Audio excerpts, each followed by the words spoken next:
Finally, it is finally time to plant this garden. So we're past our frost date now of May 15th, and the weather looks good, and we're getting some of these starts out into the ground today. We have been so busy around the homestead lately, we have not got out here sooner for some of our cooler weather crops to get into the ground. That's okay, we're getting them in today, and we're gonna continue throughout the week because we're not gonna plant this whole garden in one day, I can tell you that. So we're gonna get to planting, and we're gonna bring you guys along and show you guys some of the tips and tricks that we do here at Gagne Farms. First off, we gotta get this bed prepped right here. We've got some perennials up front. We're gonna add to this row some more perennials down at the other end. We're gonna try to keep this bed a perennial bed for us to enjoy for years to come.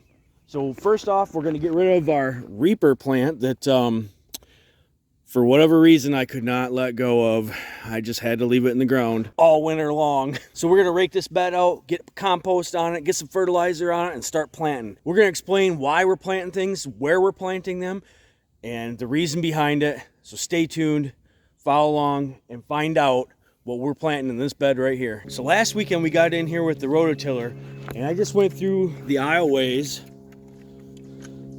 and hit it real quick, just real light, just trying to bust up some of the weeds that have overgrown throughout the winter and spring here. And Candace is just now taking out a few leftover weeds on the sides. We pulled a couple out of the bed here, and we are gonna spread our compost on, a little bit of fertilizer, and start planting. And start planting. And start planting. And start planting.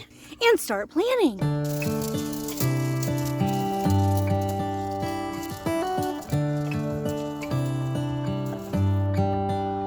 Getting a good fresh layer of compost on this bed. Freshen it up.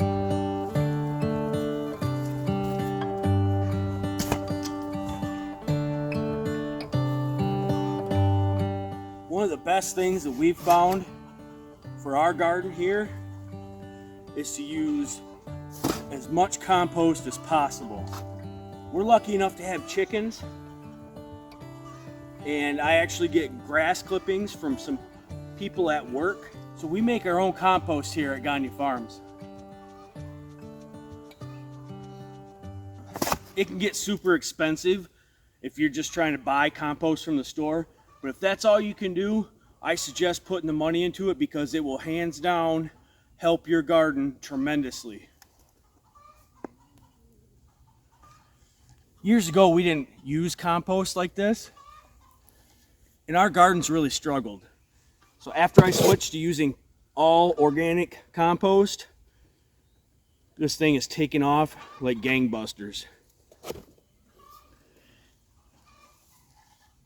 We're going to amend our beds with a little bit of 12-12-12 fertilizer, just like we do on all our plants.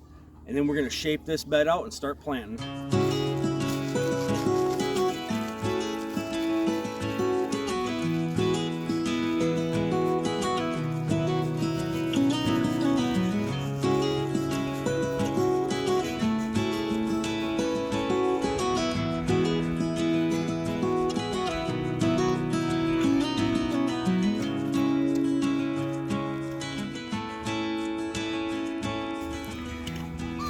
I like to kind of pull the edges in, and then I'll rake it out level on top. That gets some of the dirt that's spilled off the edges over the winter with the snow pack, and gets it back up on the bed.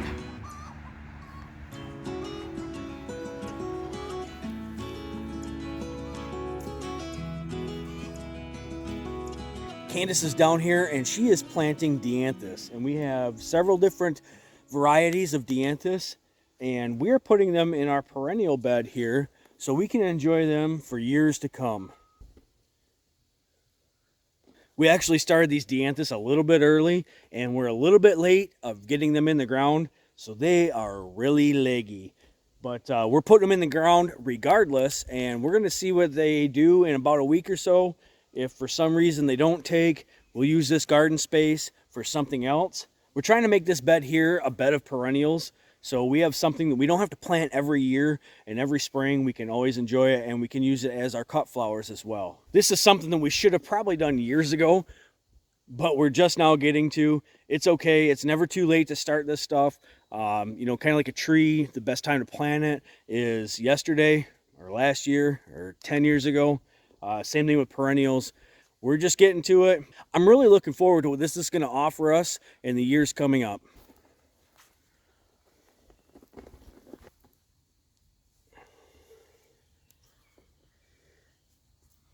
So while Candace is planting that dianthus down there, I'm going to start on this bed here. I've already prepped it just the same way as I did the other bed.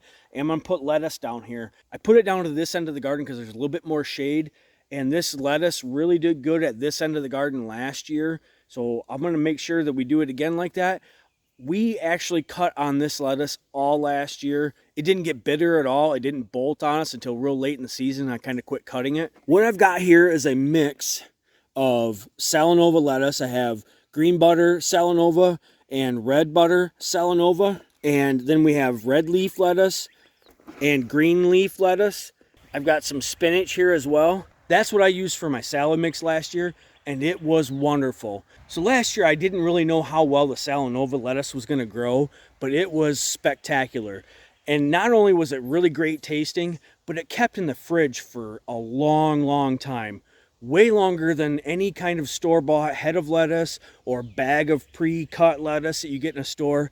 This stuff was excellent. It was so nice last year to come out into the garden and pick lettuce whenever we wanted to. Whenever we wanted a meal, we could come out here, pick it, wash it, spin it. It was wonderful. So we are really looking forward to lettuce again this year. I have actually 2 successions that I'm going to do this year. And it has been a few months since we've had our own lettuce here on the farm. So I cannot wait for a couple weeks from now where I can go and pick my own lettuce. I try to keep the same varieties in the general area, so when I come out I can just pick a few of each variety, put it into a bowl, put it in our salad spinner. Nothing better than that.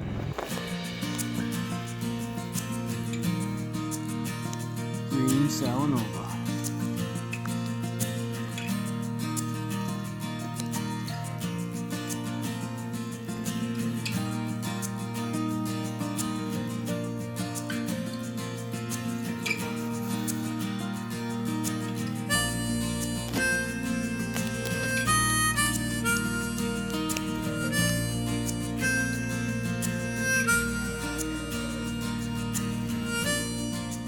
All right, we got all of our lettuce in here now. I've got 6 Salanova greens, 6 Salanova reds, some green ice leaf lettuce, some red leaf lettuce, and spinach. I got 6 of each, except for the spinach, I had a 7th. So we got these guys in the ground. They're looking great, and I'm gonna go get the hose and we're gonna water these guys in. One other cool thing I wanted to tell you guys about this lettuce is you can put any kind that you want with it. If you guys don't like the red leaf or the red Salanova, don't put it in there. You don't have to use the varieties that I've planted here. This is just what we like here at Gagne Farms. You can plant any variety you want and make a sweet salad. This is our pea and bean trellis. It's pretty easy. It's just a couple T-posts here, and I put some chicken wire on it. Just tied it up with some twine. This worked out fantastic for us last year. The peas did awesome climbing up this chicken wire, and we ate peas off this thing all summer long. The other thing that we like to do here at Gagne Farms with the peas and the beans is we like to succession plant them. So I'll go around and plant like one side of this trellis, and then a week or so later I'll plant the other side, and then I'll actually plant a few more in between throughout the summer, and that way we can eat beans and peas all summer long. So we're going to go ahead here and just do the same thing that we've been doing with these other beds. I'm going to tickle it with the stirrup hoe, and then we're going to put our compost down, and a little bit of fertilizer, and I think I got somebody that's going to come help me plant.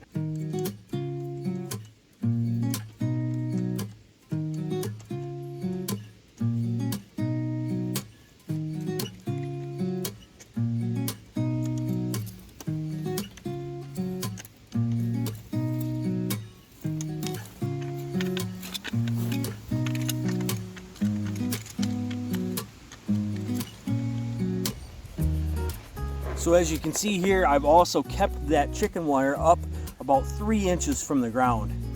The other cool thing about this row is it's not my standard 3-foot wide bed. This is probably an 18-inch wide bed, and it's because I don't need a whole bunch of growing room right here. It's basically, a row on each side of the chicken wire, and it grows straight up. So I don't use as much room at this end of the garden.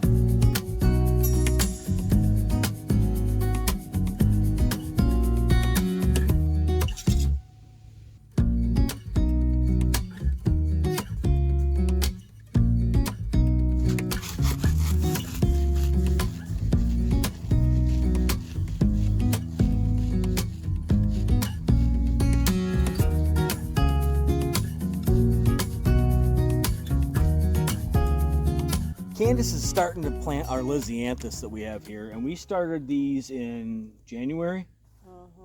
And they are very, very finicky. So some of the big ones are about that size. Some of the smaller ones are quite a bit smaller. So 2 reasons for that. One is we did succession plant these by a week, I believe. So some of the smaller ones are just a week or 2 younger. And I wanted to point out one other thing that we found that we do not like here. These are just a peat pot, and I really don't like using the peat pot compared to a plastic pot. I know it's plastic and we're trying to not use as much plastic around here, but the peat pots, they basically suck all the water out of the dirt. You can make these things super wet and they still suck all the water out real fast, so they dry up real quick. To get enough water on them, you have to soak these so much that they actually end up getting moldy. That's what we found, at least. This is the 2nd year I've used them. The only reason I used them this year is because I had a few left over from last year.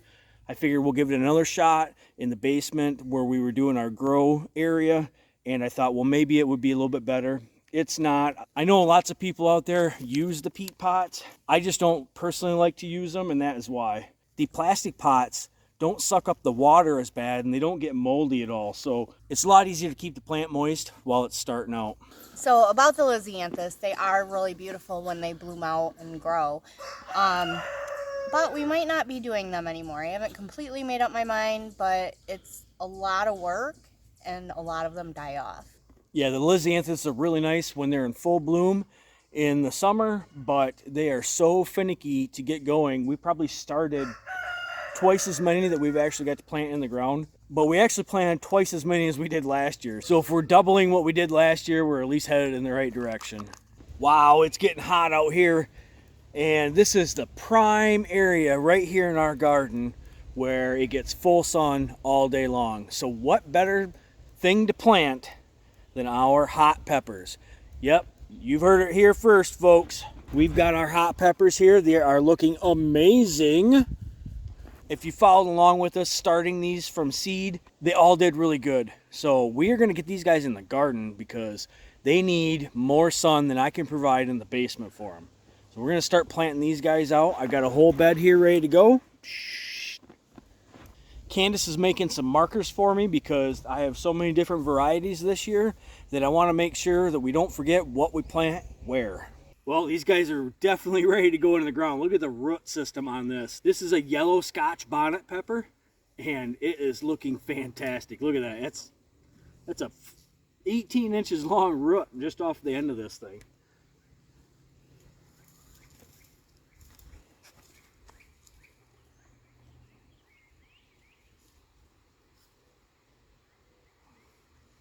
One other thing I like to do is make just a small bowl almost around the plant, so that way when I water, the water will pool up and go down to the roots, and it won't spill off the top and just run off the bed. So you just want to make a nice little pocket there for that water to hold up in.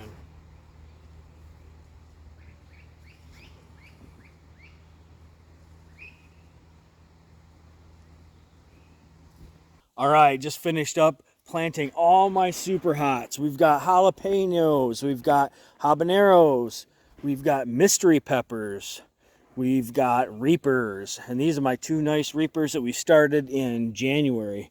We've got scorpions, we've got 7 pots, we've got ghosts, we've got yellow and orange Scotch bonnet. That there is a whole mess of super hots. We've got a lot more stuff to plant yet, but it's getting later in the day, and we're going to enjoy the rest of the evening and try to regain some of our energy so we can come back out here tomorrow and finish planting. We've probably got maybe a third of our garden in right now, but we do have a lot of the beds prepped, ready to go, so we can just start planting. Once we get everything planted, we'll go through a whole garden tour. I'll show you guys exactly what we have going on, what we're planting, why we're planting it, why we're eating it, why we're selling it. You guys, thank you, and we'll catch you on the next one.